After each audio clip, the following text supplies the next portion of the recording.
60% से ज़्यादा मज़दूरों पर मुश्तमिल मुल्क है हमारा। गरीबों के बच्चे इस वक्त भूखे सो रहे हैं और उनके मुंह से इस इम्पोर्टेड हुकूमत ने नवाला छीन लिया हुआ है और हम चुप नहीं रह सकते अपने उन गरीब आवाम के लिए, अपने उन लोगों के लिए। वो हमारे बच्चे हैं, वो इस कौम के बच्चे हैं।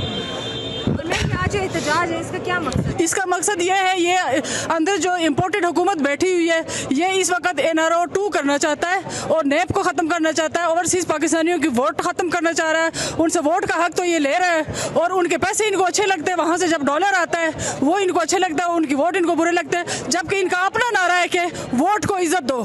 ये वोट।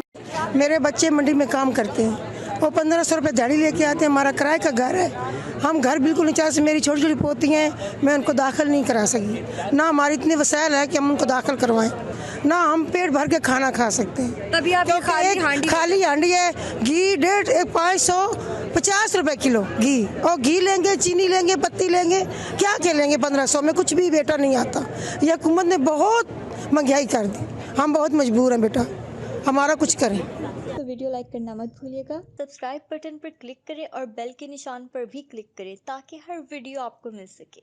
अपना ख्याल रखिएगा। अल्लाह हाफ़िज़।